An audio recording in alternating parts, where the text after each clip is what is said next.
Well, good morning. You're in for a treat this morning.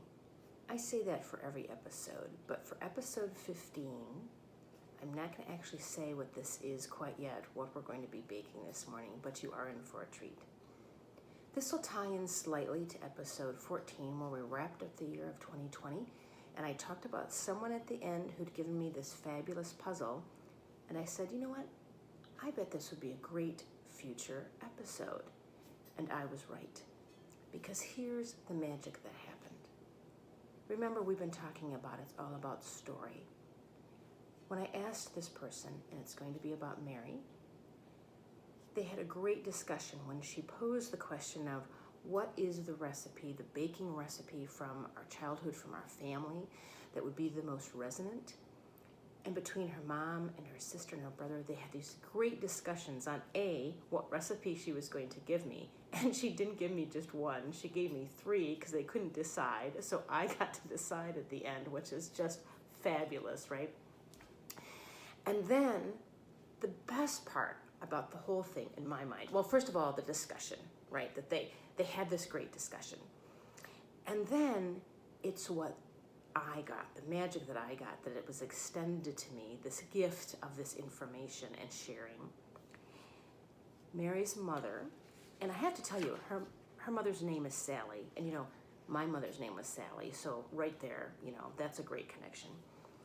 But there is a point in time in history before digitization that people did things by hand, and her mom would put together, based on the streets they lived on or where they lived, these cookbooks of recipes, and she'd write up stories in front of each recipe, and she would type them out, and there'd be a paragraph at the beginning of the recipe on what it meant to them and why it was important.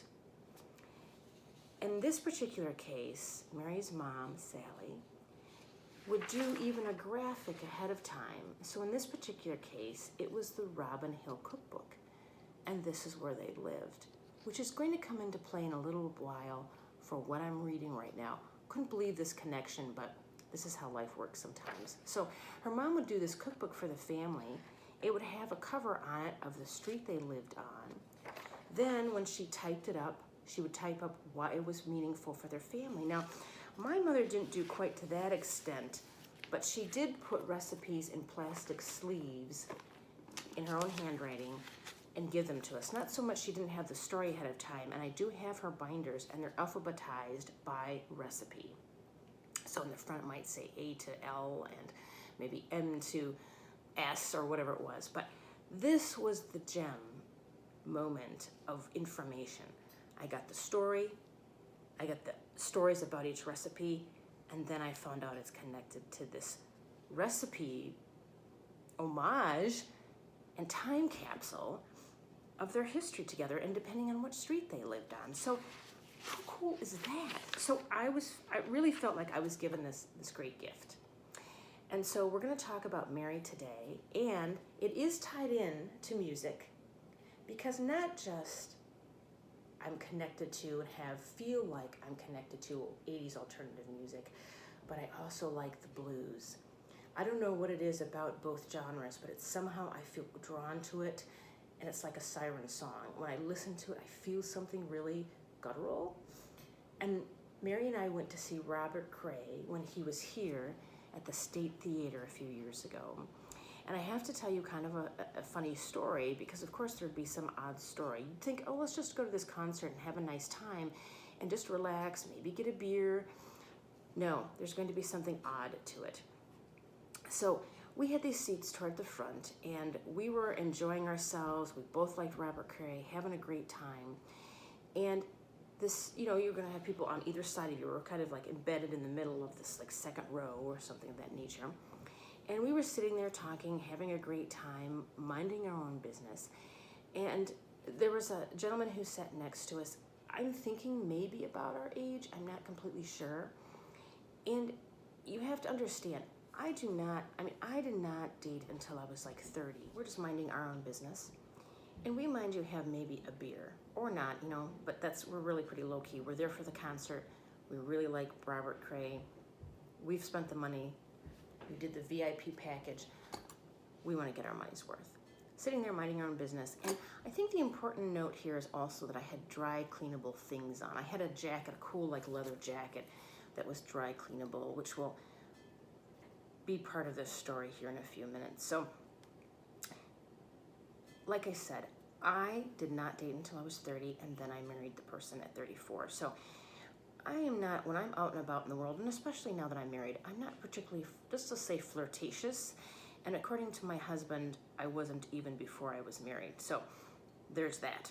Okay, sitting there minding our own business, and this gentleman next to us decides to chat us up. Or maybe he's trying to chat me up, I'm not really sure because of what happens next. So we're not unfriendly, but we are definitely in our own conversation. We want to just enjoy the experience. You know, you're in concert anticipation mode. We're really looking forward to this. And he keeps just talking to us, trying to engage in conversation, which is fine. You know, I'm actually kind of chatty with people around me. Usually I engage in a lot of different people. I mean, I've gone to jury duty and ended up exchanging emails with the people I've sat around. So I am not unfriendly at these events, but in this particular night, you could tell that we were into our own groove. We were just talking away, chatting, whatever, and just whatever. And you know, talking once or twice and engaging is fine, but he was consistent, like we were together. So he kept getting up and out, and again, we are embedded middle row. We were probably in the middle of the row, second back from the front of the stage, chatting, and we're giving off signals like, hey, we want to be friendly, but not like overly friendly here. You're not part of our gig right now. Well, he wanted to be part of our gig so badly, and instead of going, and he was drinking a lot more than we were, which means at a concert, you know what happens. You're going to have to use the restroom a lot, which is annoying to the people that are embedded into the row. So he decides, I think, to show off. I'm not exactly sure if this was some kind of show-off move to the gals who are not paying enough attention to him. So he decides, and what did I say? I said he was probably about our age, just saying from an agility standpoint. And he decides, instead of, when he has to use the restroom again, instead of going through the row and making people, of course, you know, move or get up or what have you, he decides to, you know, walk across the chairs. And these are chairs with flip-up seats. And sometimes, if you've been having several beers, maybe you weren't as stable on your feet to be able to do that type of maneuver. This is not Cirque du Soleil, people. This is a Robert Cray concert with auditorium seating. So he decides when he comes back to go across the seats. Perhaps this was a show-off move. So he comes across the chairs from the front and literally falls sort of in to me where I'm sitting and spills his beer on my dry cleanable jacket. I'm not going to use the word that I was. It starts with a P. I was angry because I had this cute, you know, dry cleanable jacket on. I wasn't anticipating having beer flung on it at the beginning of the concert. This nothing started yet from this show-off dude move next to us. And he was somewhat sorry. He could tell I was annoyed, but it definitely stopped the conversation. I don't understand why this happens, because it has happened to me before. Usually at book events, I attract an interesting crowd. If I attract anybody, which is rare, because remember, I didn't attract anybody for 30 years, okay? And it's usually someone about my age, a few years older, definitely bearded. I'm not anti-beard, I'm just saying. Salt and pepper hair, bearded, maybe a little bit older, between 55 and 60. Velcro tennis shoes.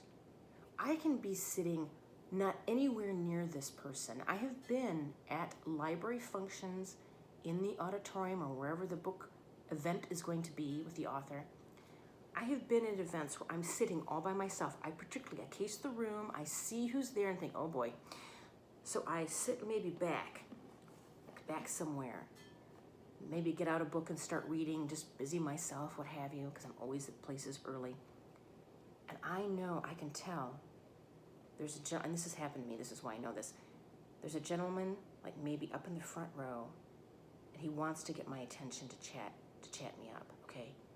And I know he's got the beard, he's a certain age, he has Velcro tennis shoes. I know he's gonna talk to me, and I know he's going to live with his mother. I know this is a joke that goes around in my family and friends. Now, the difference, this usually happens at book events. In this particular event, this particular case, it was at a blues concert. It was very strange to me. Now, the gentleman who flung his beer on me in my dry cleanable jacket, which I was really annoyed by, he didn't have, he was a hipper version of that, I would say. We never got to the point in the conversation where I found out if he lived with his mother because I was too annoyed by this point because of the jacket situation. So I will say that after this show-off bad move, he did not bother us anymore. In fact, at a certain point, I realized during the concert, I think he must have gone out into the lobby. I'm not really sure. But there was a point after the beer throwing and him falling into us, literally. Like, I had to put my hands up to like, oh my gosh, he's kind of like coming, trying to get to his seat. He kind of left us alone. So I think he got the hint of the extreme annoyance. But anyway, just a little fun event. It happened with Mary. I had said that things like this might happen. She didn't believe me, but I believe she knows now that this type of thing can happen when she goes to events with me. So let's go ahead and get started. So here's the big secret that's revealed as to which cake I am going to be making. Now, I told you that she gave me 3 choices, and over the course of the time from when she gave me the recipe, I read each opening and got to make that magical choice, and I decided to make Menasha Cake. So that's the reveal. This is episode 15. This is from Mary's family, and it's Menasha Cake. And I think I have to read what this opening statement says. This is the recipe that I've been asked to give most often over the years. The recipe was given to me years ago when we lived in Menasha, Wisconsin. As it had no name, we started calling it Menasha Cake. It keeps very well and travels beautifully because of the no frosting. It is fabulous when still warm, or you can serve it with whipped cream or ice cream or plain. And I think those messages from family that are passed on are the ones we want to hold dear, right? That somebody took the time to not only type this out in front of each recipe and make these sort of love cookbooks from wherever street they were on and pass them on to the family, to their children, to grandchildren. It is it's kind of a cool thing. And I just keep thinking I would have never known this if it hadn't been for the pandemic. So these stories that are passed on to me, that are given to me to hold dear and that I get to share with you, really, it has really been this sort of, this great moment of time that we can capture this great storytelling and these great stories. So Menasha Cake is the cake I'm going to be making today. So it has basically dates and, it's sort of a shortening cake. So it'll be flour, sugar, that type of thing. And then at the end, what we're going to do is put chocolate chips and sugar and chopped nuts on the top before we put it in the oven. So we have already done this. I have done the 1 cup dates chopped and pitted, 1.5 cups boiling water, and 1 teaspoon baking soda. So I have done that for you because it is supposed to, once I put those items together, and it's supposed to cool before we actually put them into the final mixture. So I have gone ahead and done that. Now, the next thing that we're going to do is we're going to mix together and let stand, it says. Okay, that was mixing together and letting stand to cool while you prepare the other ingredients. Okay, I'm getting ahead of myself. I'm getting so excited anyway. Okay, so then what we're going to do is we're going to mix 3/4 cup plus 1 tablespoon shortening, 1 cup sugar, and 2 eggs. Now, and I'm going to follow this. I'm going to go ahead and actually do the shortening. So I had, Chris actually went to that's the one thing I did not have, and I want to be true to the recipe.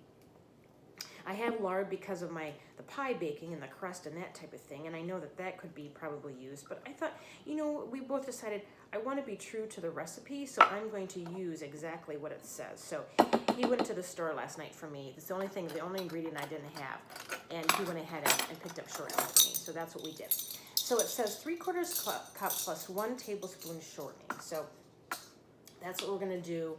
We're going to put that all together in our bowl. Get that around. So again, 3/4 cup shortening plus 1 tablespoon. Okay. Then we're going to go ahead and do 1 cup sugar. So I'm putting that all in the same bowl. Okay, so that's our 1 cup sugar. And then we're going to go ahead and put in 2 eggs. So that's our next order of business. So it has like these, it's almost like a musical piece where it has these stanzas, or they have these different points in time, or different, it's even how it's typed out. You can probably see it has directions, and then it has the 3 things you add, and then it has directions again. So it's this almost like this very beautifully, you know, typed rhythm as well, which is kind of interesting. So I'm really, you know, kind of enjoying that as well. So we've got our 2 eggs. Whoop. Uh-oh. Uh-oh. This is what happens sometimes on an early morning bake. We're not going to edit that out because that's real life. This is what happens. You can see why this whole thing happened at the concert. This is just part of how life goes. But I am going to have to clean up because I did get egg right where I'm trying to stand, but that's okay. We'll make it work. So what we're going to do is, it says to cream together in another bowl. So that's what we're going to do right now. We're just going to cream this kind of all together. And, you know, I could probably do this in my standing mixer, but I'm just going to do it with my, you know what, I don't actually know what this is called. This is, I use this to cream things.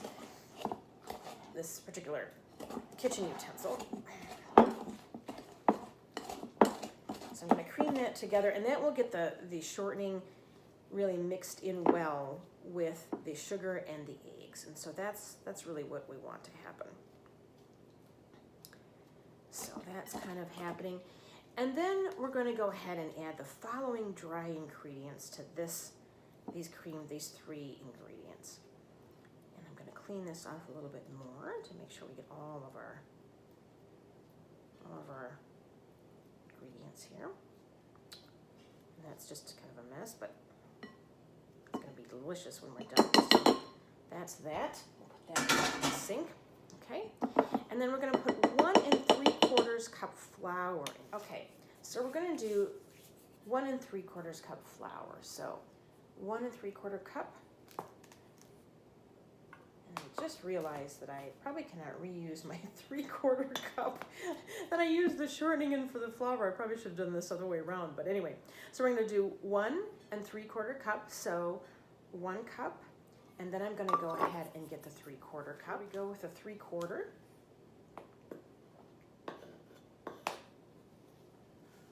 So again, we're adding that to the mixture. We're going to go ahead and work that in. We're just going to do this by hand. It doesn't say anything about using a standing mixer, and my guess is at that point in time that might not have been a common thing. So we're just going to go ahead and add that and try to get our ingredients. You saw that little fluff out there. This is why. I'd probably still have the same situation if I did it, you know, in the mixer. I'd still have flour that it would poof out. Okay, so we're adding this to our dry ingredients, and you know, at the end of the day, we're going to do the dates and that mixture that's been sitting and cooling, and so that'll give it a little more moisture. So you're going to see that really soon. So we've put that together, and now I'm going to put in 3/4 teaspoon baking soda. So 3/4 teaspoon baking soda, and you know this from other episodes that I have this handy dandy fabulous from before. You've seen this in other episodes that I have a 3/4 teaspoon, which is fabulous. It's not that I can't do 3/4 teaspoons, but it is really nice to have a 3/4 teaspoon actual spoon. So measuring spoon. Okay, a little measuring spoon. So 3/4 teaspoons baking soda into this dry mixture where we've put in our shortening and so forth. And then it just says a dash of salt. So that's all we're gonna do, is just gonna do a dash of salt. That's a little dash, just to get the ingredients working. So we're gonna mix that really well. And then you know what we're gonna do? This is the lovely part of this. And this is the first time I'm making this today. We are making this, you know, real live, first time today together. It is so beautifully simple. It's gonna be kind of like that rhubarb cake that I made from Ed and Madeline, the Rice family. It's gonna be kind of like that. It's gonna be, I know, this delicious, moist, wonderful cake, and it's gonna be literally beautiful. I mean, it doesn't take long at all. It takes the longest time just to get your ingredients around, which doesn't take time at all. So now we're gonna go ahead and put in our date, boiling water, and 1 teaspoon baking soda mixture to that. So we're gonna go ahead and add that to the mixture, and that's what's gonna give us our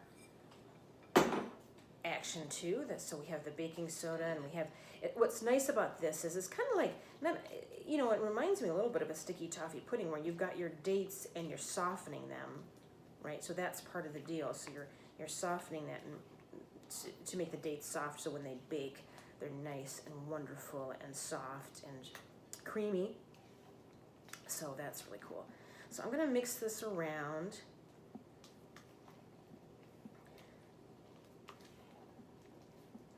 So while I'm mixing this up, I have to tell you one other story that is probably my favorite Mary story. Now, we have gone to other concerts and so forth, but this was just kind of a funny thing that, you know, expectations and just funny things that happen that lead to their funny things. So there was a fundraiser for the local public TV and radio station. And they were gonna have this fundraiser in Grand Rapids, and it was gonna be at this gardens, the Frederick Marr Gardens, and it was WGVU, and so they have this fundraising brunch at the gardens. It was a fundraiser, like I said, for the local PBS station, WGVU, and it's radio and TV. And I support the TV. I just support a lot of different public things, but anyway. So Lakshmi Singh from National NPR was going to be there as the guest speaker.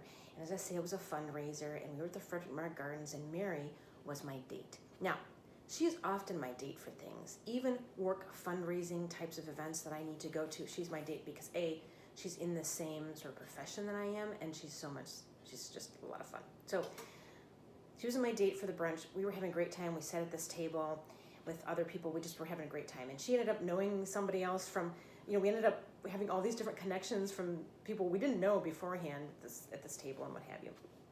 It's probably an 8 top or something like that at this gardens brunch. And they had a silent auction. And we were sort of scheming together, okay, what are we gonna bid on? And what if you bid on that and I'll bid on this? And she bid on a David Byrne concert from Talking Heads, and we ended up getting that. She got that, which was great, and dinner came with that, so that was really fun, so we did that. And then there was something else that I really wanted, because in silent auctions, now this is a fundraiser, I know, but it's like you want to bid on things you would never get to do normally. That's what I think in my mind. Like, I can go and get a wine basket from somewhere, a cheese basket. I realize that's not the point. It's there to raise money. But in my mind, I'm looking for the sort of unicorn moment. Like, what is it that I wouldn't get to do? In fact, I was at a work fundraiser, and the thing I bid on was to go to, it was like for 8 to 10 tickets or something like that, to go to a roller derby, a women's roller derby league. And I had never done that before. So I thought, well, how fun is that? I would never, I mean, it's not that I am anti that. It was a great opportunity to do something that I hadn't done before. So that's how I look at this as well. So looking at the things. And there was this thing that I thought, oh my gosh, no way. How would I ever get this opportunity again unless it were on a silent auction? It was at a fundraiser for public radio, public TV. We're at this brunch, Lakshmi Singh. Okay, great. I put my bid on it, and I start watching it like a hawk. Now there's a point, that's in the beginning before the brunch starts, and then you go and have the brunch, and then you have those last moments, you know, right before they close the auction to go and see what's happening with your number, your bid. So the brunch is done, and all of these people are congregating right around the sign up for where I had signed up. And I'm like, Mary and I are like, what is going on here? So we're like watching it like a hawk, watching it like a hawk. Why are so many people around? Oh my gosh, everybody wants to do this. Everybody wants to do this. And we're like, oh, we need to bid it up. We need to whatever. Well, it wasn't my thing at all. Apparently, the thing that was right next to my thing was I think this boat trip on Lake Michigan for maybe 8 people with dinner, and it was a dinner cruise or something like that. No one else was bidding on the thing that I was most passionate about, but we really thought so. We were getting kind of that panic moment during a silent auction, which all of a sudden you didn't think this is something you really wanted, and then you're like, because it's a silent auction or an auction situation, you're like, and you're bidding against other people that you're like, oh, now I really want this thing. And what it was to be a guest host on the WGVU morning show with Shelley Irwin.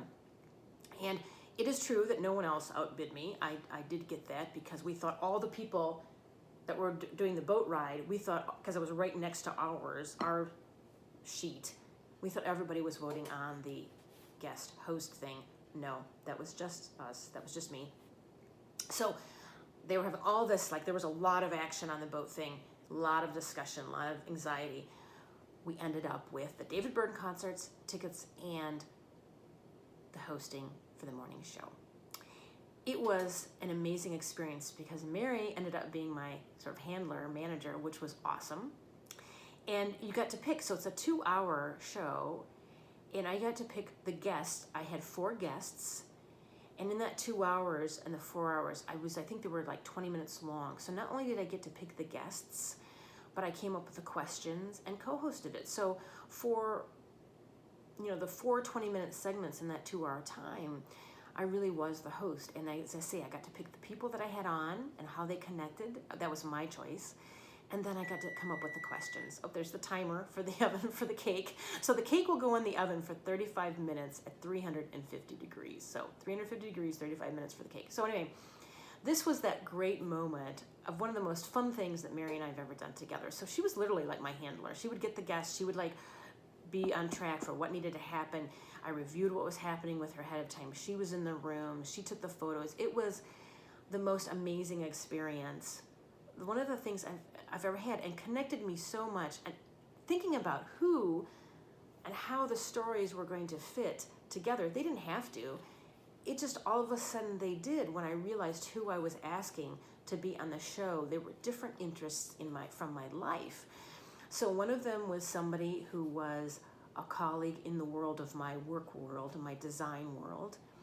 Then it was the director of the Kalamazoo Public Library, because I had served on the library board, and from all the episodes last year how important public libraries are to me, had been all my life. And then I had, because I don't know if I've talked about this a lot, but with another group of friends, which I haven't talked about yet, that's a whole nother episode of my book group who I travel with. We have been following the studio glass movement and on all these great trips based around the studio glass movement. And so I had someone, for one of my anniversaries where I work, they gave me time with a glass maker. And so I was able to do these great triptychs, an homage kind of to libraries, actually, to my mom and to libraries. So it was witness service, and what was the other one? Witness service, and I can't remember the other one. But anyway, this was a great moment. So I had her on, and then I had my husband on, Chris, who talked about the project we're working on, about this naturalist and historian. So it was this really interesting of people finding out who they really are at different point in times in their life. So it was just great. I got to, ask questions and be with the people that are really important things in my life, and it was just a great experience. So from that silent auction, and Mary and I, her being my date and ended up being really my handler, sort of manager, it was one of, I can't even tell you, it was just one of the most amazing experiences of my lifetime, and I got to share that with Mary and vice versa. So being there with her was so much, I had so much confidence being with her because I'd never done this before, but just with her being with me and being there from the beginning, it was just this great experience. So that is a great memory that we will always have together. So I've done all this. I've added the date and mixture. We're mixing well. And we're going to put this in a 13 by 9 greased pan. What's interesting is for some reason, I don't know how this happens. And you know how you can lose socks when you do washing? How do you lose in 13 by 9 pans? Do you take them to something or give it to someone and then you don't get it back? Is that how that works? Because I seem to be a little light on my 13 by 9 pans, which is very strange to me. So I have one that's like 10 by 14 or something, but we're going to go with that. Okay, so I'm going to pour this mixture into the greased 9 by 13 pan, and then this is what I'm going to sprinkle over the batter before we put it in the oven. So again, 350 degrees, 35 minutes. I'm going to put in 1 cup of chocolate chips, a half a cup of sugar, and a half a cup of chopped nuts, and I'm going to put that over the batter before it goes into the oven. So that's going to be the last point of what we do. So we're going to go ahead and do that. So in my rather aggressively larger pan, and perhaps I should have put a new pan on my Christmas list, or just get some new 13 by 9 pans because of why I'm missing. I don't understand it, but 2020 was kind of a long year. Now, they could have been lost prior to 2020. I just think it's odd when I go down to my pantry where the pans are and I'm like missing. I have tops to these 13 by 9 pans, because I have some of the older ones where you would slide them along and they weren't all just the plastic tops. And I just don't know where those are.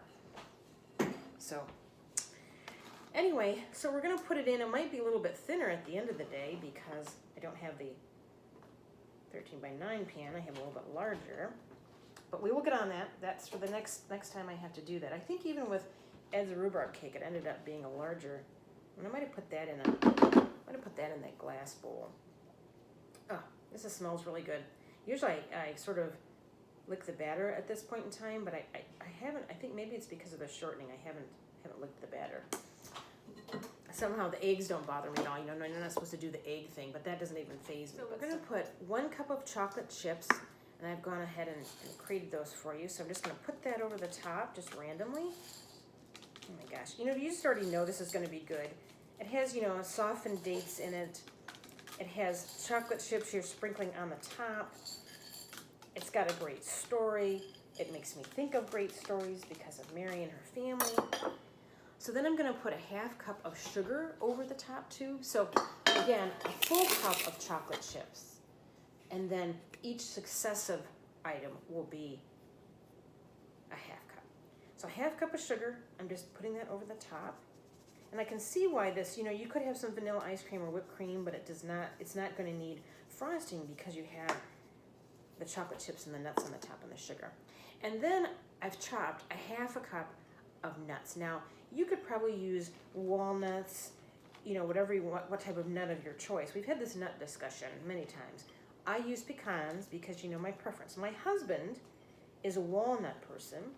I don't know if that's an East Coast thing or not, but he is a walnut person for his breads and things like that. When I make banana bread or anything like that, I made that banana bread, I used pecans, but using his recipes from his family, if it has nuts in it, it's going to be walnuts. I prefer pecans. So that's what we put in here. 1 cup chocolate chips, half cup sugar, half cup chopped nuts. I've put that on the top so you can see that's ready to go in the oven. So we're going to go ahead and put it in there and bake it for 35 minutes at 350. And then we're going to taste it together when it comes out of the oven. Well, probably when it cools down a little bit, but we will be able to experience it together. Well, I have to tell you, of course, what I've been reading. And this book, tying into the Robin Hill Road Cookbook that I talked to you about Mary's mom creating from wherever they lived and whatever street they lived on. So how cool is that? And I think I've mentioned that I grew up for a long time where I lived in the country. We did not have an actual street address. We did eventually, but when we would order chicks, because we had chickens when I was growing up, it would be delivered to the post office because our address was just Rural Route 1. So it was like my parents' names, Rural Route 1, to the town, and we would go pick up. Mail would be delivered to us, but like when we got chicks or something like that, we actually had to go to the post office to pick it up. So there was a point in time when not everybody had a street address. And it wasn't always necessarily, I mean, I know now you think of it, well, you want a street address for fire and safety and public safety and so forth, but that wasn't always the case. So I was simultaneously, while thinking about this episode, reading this book. Oh my gosh, it has been fascinating. It is called The Address Book: What Street Addresses Reveal About Identity, Race, Wealth, and Power by Deirdre Mask. Nonfiction. Fascinating. It was, one of those page turners. In fact, I've tagged it so many times, I think I'm going to have to get my own copy. It is due tomorrow at the public library, so I am going to take it back. But I've made so many little tabs, and I think I want to reference it, that I will get a copy for myself. So, library book, the address book, fascinating about how addresses came into being and why. In fact, one little interesting tidbit early on in the book was, and they have different, it's really, first of all, what came first, the chicken and the egg? Who first came up with the address system? So that's fascinating. I'm not going to tell you because you need to read it.